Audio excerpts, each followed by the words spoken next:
Jessica Pigeau. Oh, fancy.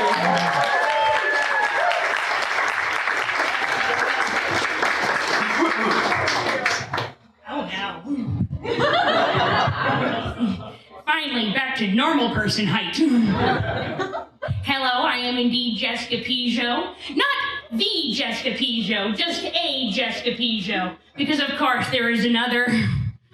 Yes, I found this out because I spend a lot of time alone on my computer furiously Googling myself. and apparently there's a Jessica Pigeau who works as an office assistant for a physiotherapist in Burnaby.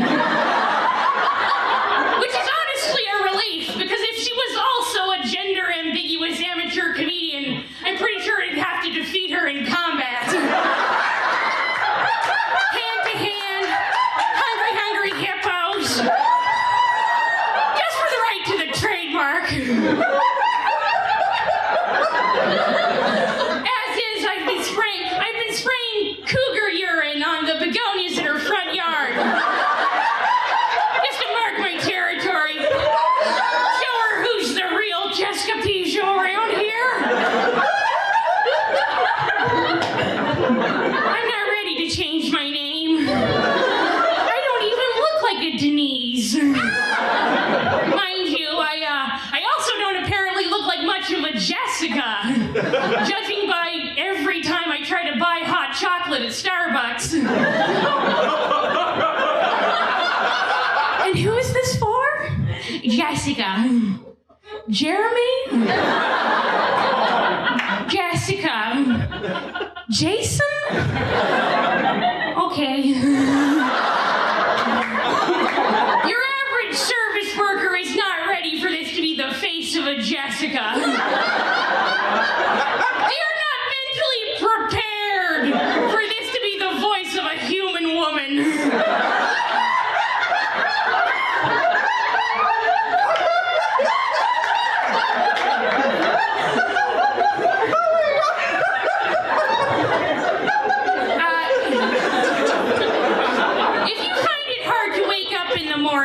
And a cup of coffee just isn't doing the trick, may I suggest falling down the stairs? I tried that out this morning and I have never felt more awake in my life.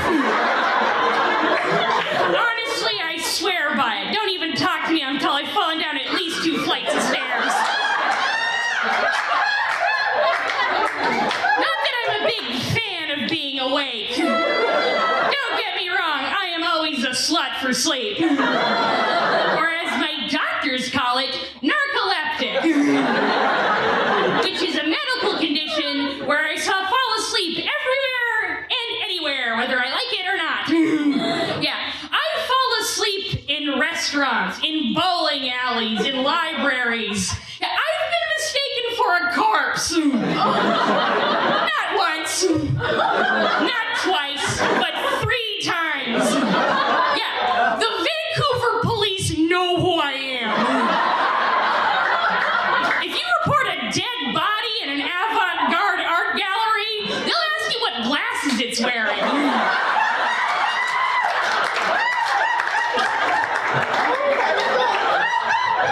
You ever fallen asleep and woken up on the wrong side of an international border?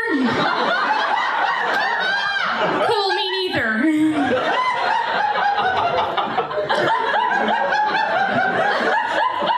If you would allow me one moment to be a tad controversial.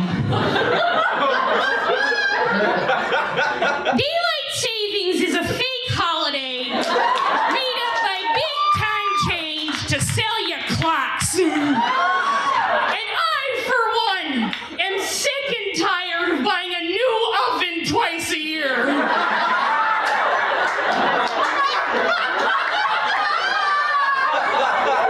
I don't understand why we even have time zones. Why does the sun get to decide what time it is? What? It's morning just because a giant ball of incandescent plasma thousands of miles away decides to show up? 3 hours late because it was pre-drinking with all its fancy East Coast friends?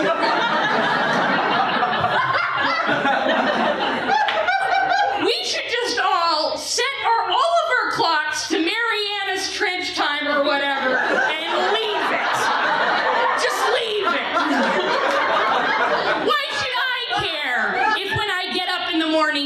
technically it's 3 p.m. I already do.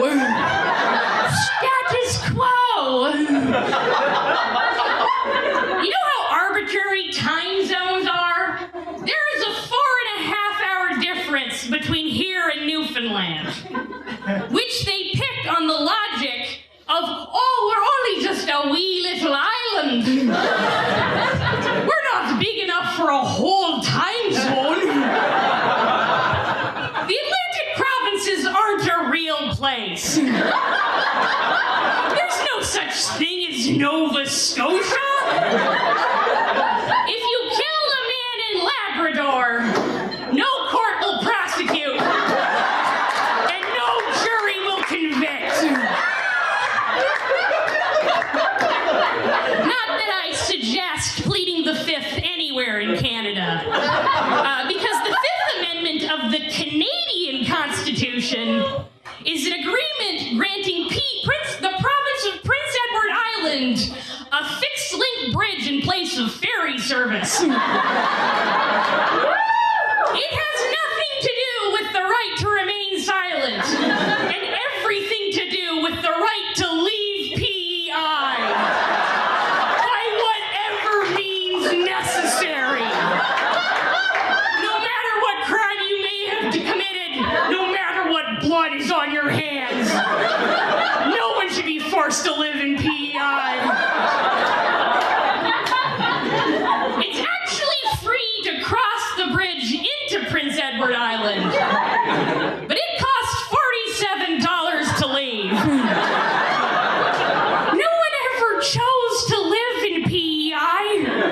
They just blew all their toll money at the gift shop for the Prim lighthouse and had to start a life there.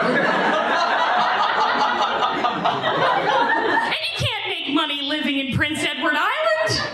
They switched to the barter system back in the 90s when the cod standard collapsed.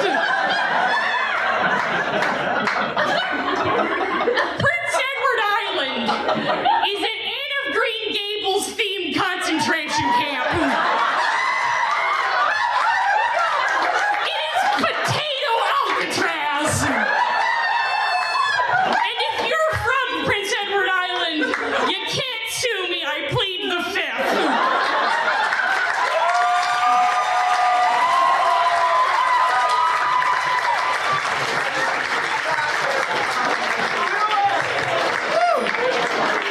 Oh, that was nice.